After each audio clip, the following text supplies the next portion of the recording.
Welcome to Money Tales, where money gets personal. I'm Cammie Doder. And I'm Sandy Breaker. Lindsay Jurist-Rosner was still a child when her mother was diagnosed with MS. What followed was nearly 3 decades of caregiving, hospital visits, financial stress, difficult decisions, and countless moments where Lindsay realized just how unprepared most families are for the realities of long-term care. That experience eventually led Lindsay to found Wellthy, a digital care concierge platform that connects families with dedicated experts to handle the administrative and logistical burdens of caregiving. Here are 3 money conversations this episode will help you navigate. First, why caregiving can be both an emotional challenge and a financial one.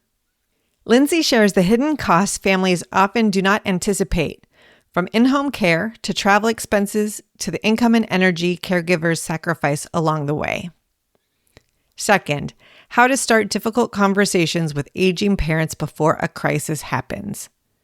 Talking about money, healthcare wishes, and future care plans can feel uncomfortable, but waiting too long could create even more stress and confusion for families. And third, how to handle the financial uncertainty that comes with building a business. Lindsay shares what it takes to raise money, navigate acceptance and rejection from investors, and stay grounded while turning a deeply personal idea into a growing company. Now it's our pleasure to bring you Lindsay's Money Tales. Welcome, Lindsay Jurist-Rosner, to the Money Tales podcast. We're really excited to be talking with you today. Thank you. I'm so excited to be here.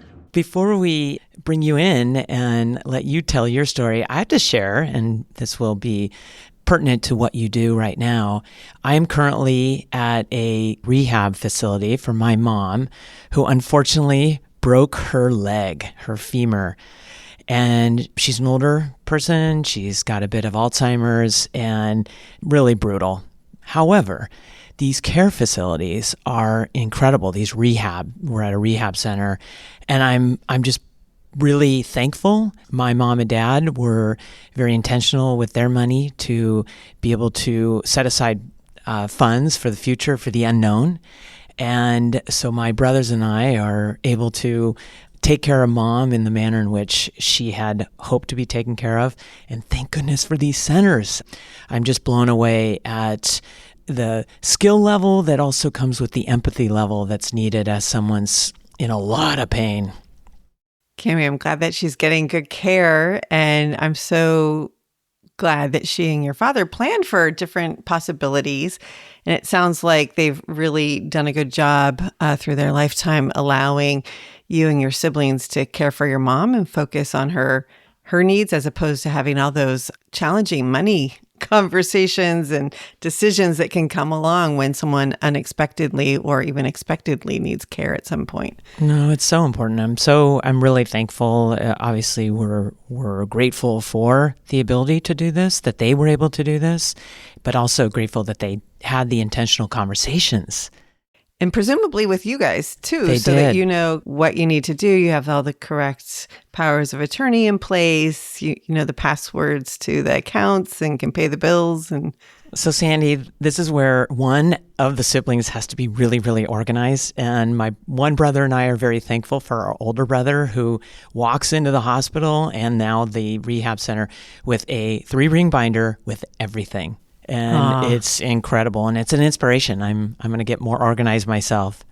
great tips for listeners out there too. These can be hard conversations in advance. You never know what's going to happen. But if you can put together time, attention, and energy toward getting organized when you have a loved one who might need your assistance at some point in time, and making sure that you're looped into their financial picture, that can certainly reduce stress and create all kinds of good things. It does, Sandy. It definitely reduces stress. Well, Lindsay, would you briefly introduce yourself and share a couple of pivotal moments that really made you who you are today? Yeah, I'm happy to. And thanks for sharing the story about your mom. And I hope rehab is going smoothly. It sounds like she's in a great place. My story, I founded my company Wellthy, Wellthy, in 2014. and we solely focus on family care. So we focus on helping folks who are a lot like you as they're navigating all different types of care challenges. And that could be for loved ones from childcare all the way through senior care. The genesis of the business, which is probably the other pivotal moment, is my role that I played in taking care of my mom. So my mom got diagnosed with MS when I was a kid. She had the primary progressive kind of MS. So it was a very long journey of declining mobility for her. She was my world. She was my best friend. And so I was very involved in her care. And that took a lot of shapes and forms over the years. In my 20s, I lived at home and took care of her, but we took care of her more from afar throughout my later 20s and 30s. And she passed away about 8 years ago. I'm also a mom now. I've started a family. I have a beautiful child and 3 amazing step kiddos. And so no shortage of care journeys and challenges. It's a lot, Lindsay. Oh Yes. my gosh. We're both moms as well. My gosh. And daughters of parents who are aging. It's incredible. And what a journey. Lindsay, what was the financial impact of your mom's illness when you were young and in caring for her? How involved with the money aspects of that were you? Yeah, my eye-opening realization over the years in caring for my mom was just how much wasn't covered by insurance. She needed in-home care for a very long time. And the kind of hiring and firing of those in-home care individuals was a role that I took on very early in my 20s. And a big part of the finances for me was just trying to be by her side. Especially when I moved away and I was pursuing my career, I was flying home at the drop of a dime if she needed me, if she was in the hospital. And, when you're in your early 20s and still trying to find your way, paying for a last minute flight, trying to figure out kind of transportation, it was thousands of dollars a month on just that piece, just to try to be with her in many cases. And so that was a major financial impact piece for me. Over the later years, I got very involved in the actual financials around paying for the caregivers and thinking through savings and making sure we were doing it on the books and paying taxes and all those pieces and understanding my mom and stepdad's financial well-being and putting some of my savings towards supporting them in various ways. But the thing that I realized, and it wasn't until we started Wellthy, is, we got into the business with building Wellthy to help people with their care. What we pretty quickly figured out is it's as much about the care as it is about the finances. You can't decouple family care from family finances. Every family that comes to us is saying, what is the right care for my loved one and how do we pay for that care? It's a constant. Yeah, it creates all kinds of puzzles, doesn't it? It can. The weird thing is that as a society, and maybe you all do a better job of this, but we don't talk enough about, what is actually covered with healthcare. A lot of people come to us saying, my mom is getting older, she needs more support in the home, I want to hire someone. What does Medicare cover? Medicare does not cover in-home care. It doesn't cover long-term care. Very limited, yes. And so that's the big missing piece. And so when you think about your financial future, a lot of people aren't planning for, what if I need care in the future? Or what if a loved one needs care in the future? Am I paying for it, which is very expensive? Or are we going to access Medicaid or other programs to help cover the cost? And so we do a lot of education just even around what is covered and what isn't. I'm glad you are highlighting this because when we work with clients and we're putting together their long-term plan, it's always based on achieving their goal, what they would like to happen, all the things that they want to achieve. And once we put that baseline plan together, we do then do some what if scenario planning. Mm-hmm. What if there is an unexpected death? What if there is a health event where there is a need for care? So we do look at that, and we are asking clients to think about who else in their lives they might provide financial support for so that we can plan for that. But there is, I've noticed, sometimes a tension between expecting, yes, if something happened to my parent, I think they would need me to help assist them financially as well as emotionally and maybe even like physically and in coordinating things. But there seems to be sometimes a reluctance to actually have the conversation with mom and dad to find out, like, is my assumption correct? What have you planned for yourselves? What are we working with? And I think that can be a very effective conversation to open up and just, coming at it from curiosity. I think that's a great point. I mean, we encourage people to have the conversation, and it's not just about having the conversation about finances is incredibly important. What do savings look like? But it's also, what are your wishes in terms of where do you want to age and what does that setting look like? A lot of people do want to remain in their home, and that's a choice, but remaining in the home, if you have progressing care needs or if, there is anything related to dementia or Alzheimer's down the road, like typically means you need somebody coming into the home to support with activities of daily living. And if you do have somebody coming into the home, that's $40,000 to $60,000 in after-tax spend that's not covered by insurance. And dementia and Alzheimer's could be a 10-year journey. So let's call it $1 million. That's going to go toward in-home care if you stay in your home and if you do need that level of care. Those are the financial, I think, considerations that are just pretty significant to plan for and get your head around. I also think having a third party to ask questions, even if the third party is your children, or if it's more your parents or whomever, or an advisor, because there's the emotional side too. What do you want to do today? If you're in your 70s and you're thinking, what do you want if you live to your 90s? Your life is very different when you get to your 90s, and it can be very lonesome. So there's the emotional questions that maybe there's the financial questions, but also how are you going to interact and have company and relationships and community that's different than when you're driving around in your 70s. So you envision this life, I want to be in my home. What does that look like? So anyway, I think we're underscoring the importance of having the conversation, tapping into the resources that are out there that can ask questions that you don't even know to think or ask yourself, right? You're envisioning a life that is from today's standpoint, but it's going to be very different in the future.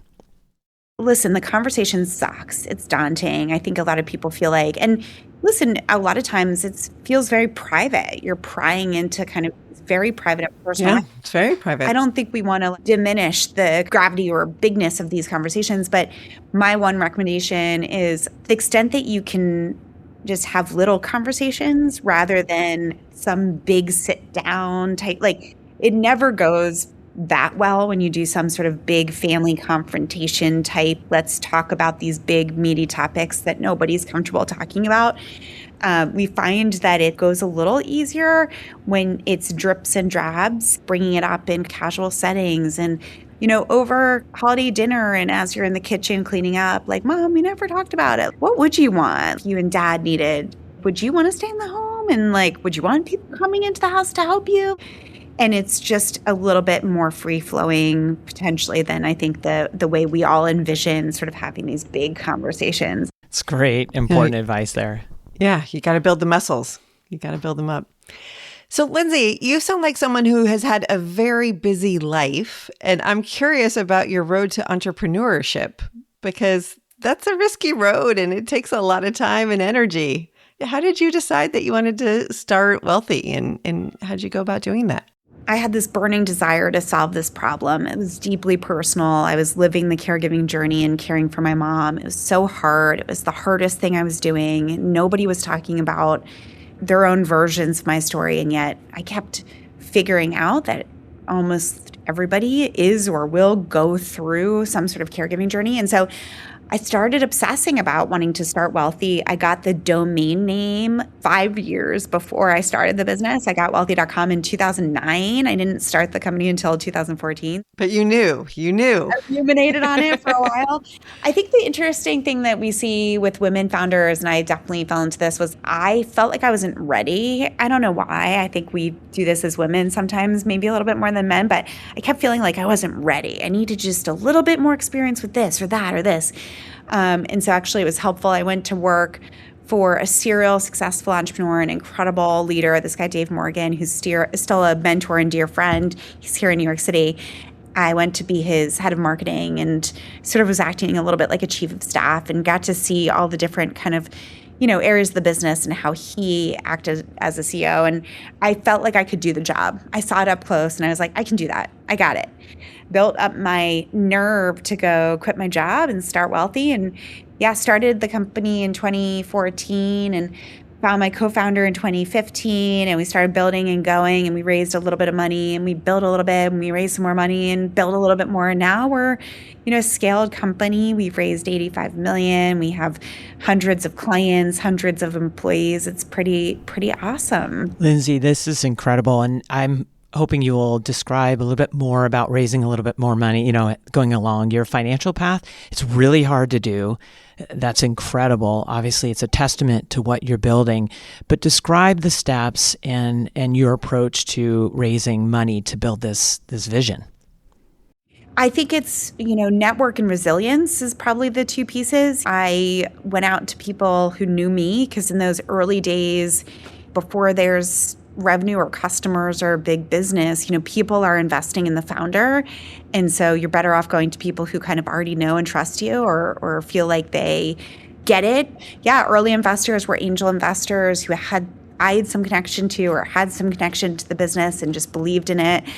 And then the resilience. It's like you just get a lot of rejection, lots of no's to get to the yeses. And that's okay. That's how you refine the story. That's how you get better at telling the story. It's how you identify the investors and partners that are the right fit for the business. There are probably a lot of people who said no who would have been wrong investors. And it's probably the best thing that they didn't invest. And so it's network and resilience. And then what ends up happening is then it becomes all about the metrics. And so what's kind of nice is you go from having to convince people that they should believe in you to delivering the numbers and the results, stories and the results. And honestly, that part is easier.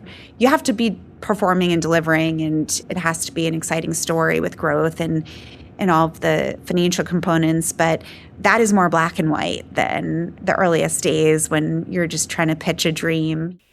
Lindsay, going along with the Money Tales themes of getting more people, encouraging more people to talk about money, where are the money conversations coming up in your life today?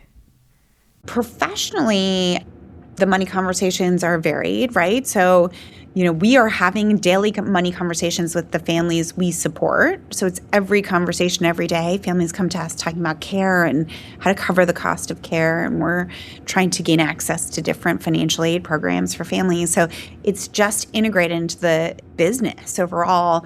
And then just building the business, we talk about money every day. Where's revenue and gross margins and cash and how do we capitalize the business for the next phase? And so we're always talking about money in terms of, the sustainability and long-term plan for the business. Personally, I talk about money with my husband, and there are some interesting complexities with having a blended family and thinking about setting up wills and that sort of thing. That's kind of a current priority. My husband and I are focused on updating our wills. Oh, good for you. Hard to do, so important. Those blended family conversations can be tricky. Are you guys navigating those conversations yourselves, or do you find that your estate planning attorney or other advisors are helping out there?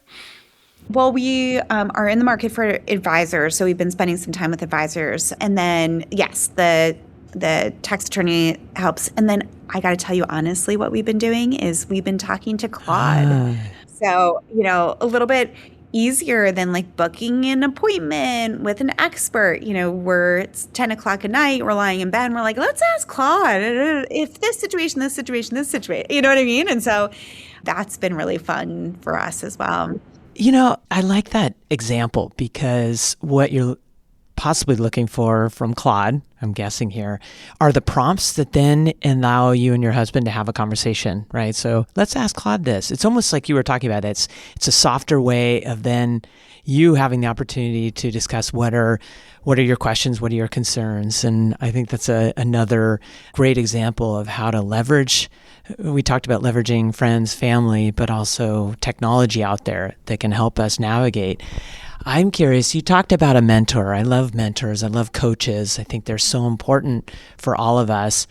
Tell us about how Dave mentored you, coached you, encouraged you to step out into starting your own business and navigating a leap that's a financial decision that can be quite scary. I would love to. He was incredible. Yeah, I went in to quit, Dave, and I was sweating. How are you feeling when you went in to quit? Because you said before that you were ready, but what did that feel like? I thought that he would talk me out of it because we were in a busy moment. There was a lot going on. I had a lot on my plate, and I thought, if I leave, he's going to have to replace me or it's going to be a lot, and he's going to probably talk me into staying for a period of time. And he did the opposite. He really pushed me out the door in the best way possible. He said, you have to do this. This is you. This is what you're meant to do, and I'm here to support you, and go for it. He didn't try to talk me out of it at all. In fact, he said he would keep me on the payroll for a period of time just to give me a little head start. And he made me promise one thing, which I think was the best possible advice. He made me promise to him that I wouldn't start anything right away. He said, I'm going to keep you on the payroll. You're going to stop working here. And then you got to go just do research. You got to talk to people. You got to read books. You got to go deep on topics. Don't start building until you've done the real legwork. Do the work. And so I took that advice to heart. I took 6 months where I worked full days. It wasn't like I was hanging out wondering what to do. My schedule was packed. I had meetings with all these people I wanted to meet. I was reading textbooks on case management. I would reach out to the author of the case management book to try to meet with them to understand how their thinking had evolved since writing the textbook. I made it my full-time job to go so deep on the area that I was really focused on. And his point was, you'll never get that time. That's right. Once you start the business. Once you start rolling, you're focused on finding the colleagues to work with and customers and investors, and it's business building. And he's right. From the second I started actually working in the business as opposed to on the business, in the business, it was literally there's not been a spare moment since. And so those 6 months truly building the foundation and getting my head around things. It was just invaluable time. And that was the promise I made to him, that I would go do that. What a gift. I can't imagine you have your star employee, and to have that human, wonderful mentor mindset to then encourage you to go pursue your dream versus invite you back to see, no, look at this. Look at what we're building here. I'm super inspired as well from that story. Lindsay, as you think about the work that Wellthy is doing with your clients and the important conversations you're having about care, the cost of care, the affordability of the care, are there any insights and tricks and tips that you have for our listeners who might be going through a situation with a loved one and might be facing some of these decisions that you could provide around financial insight there? I have lots of random tips.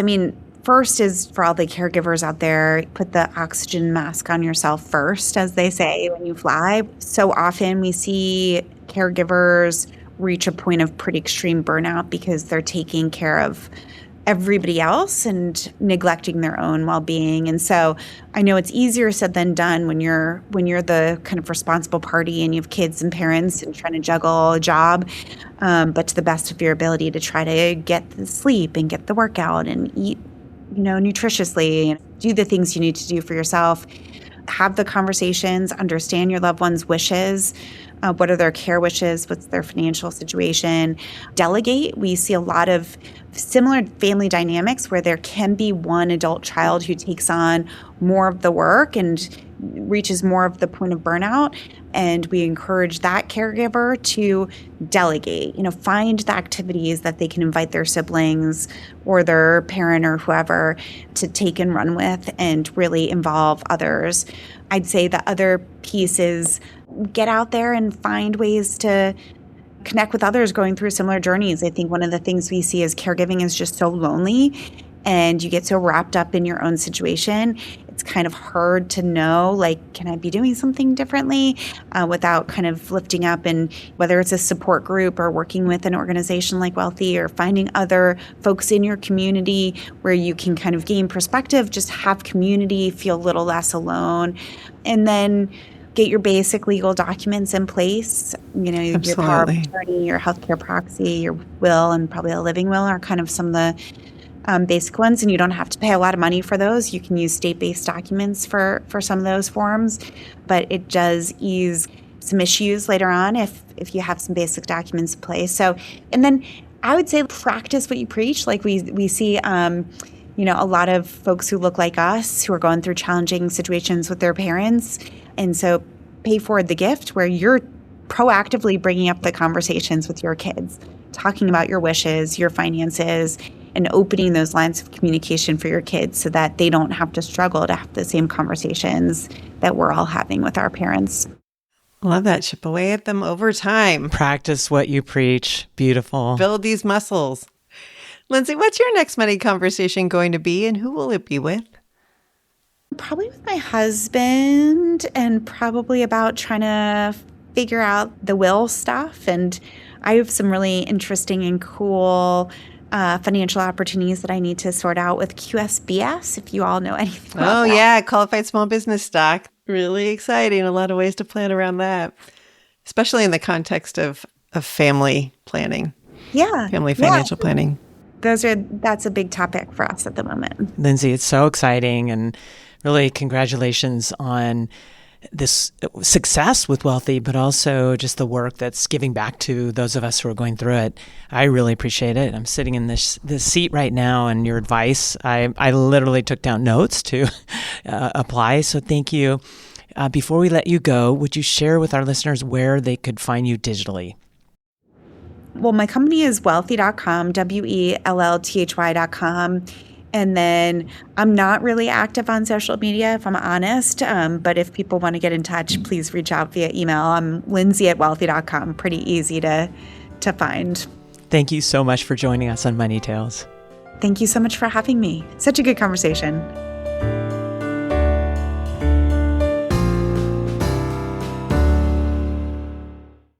What an inspiring conversation with Lindsay Jurist-Rosner. Very timely for me personally.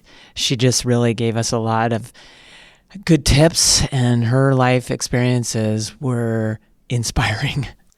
That happens with many entrepreneurs, that they have a life experience, they see a need, and they create a business to help meet that need. And when it comes to caregiving, there is a huge need, everything from childcare all the way up, as she said, through adult care. That's something that we see with our clients all the time.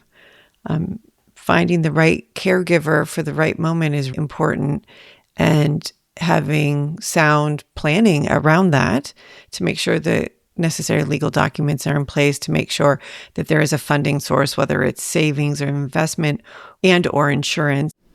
And Sandy, I'm really happy you asked her about her top recommendations. And it's something that when it came out, it might seem like, of course, put on your oxygen mask, delegate, get your material, get your documents in order. But it is, what is the saying? It's so simple, but it's not easy, or it's easy and not simple. Because it's so important, and I'm living it right now, watching, my family, one of our family members really doing too much, and we've got to figure out a way to help him out in particular. And it really resonated with me. good luck to you and your family. Thank you, Sandy. As you guys continue to navigate the situation with your mom. And I'm sending her my best love and well wishes for a strong recovery. Thank you, Sandy. And thank you again to Lindsay for joining us on Money Tales. Absolutely. And if you enjoyed this episode and you think this would benefit someone, please share it with them. And if you could, rate Money Tales and help us spread the word. See you next time.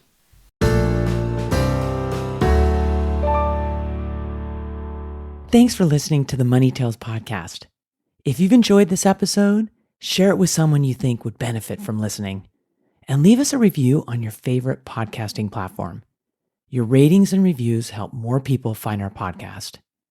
If you're inspired to gain clarity and peace of mind about financial matters, don't hesitate to reach out to our team at Aspirient. Go to aspirient.com/start a dialogue. Or you can email Sandy and me at podcasts@aspirient.com.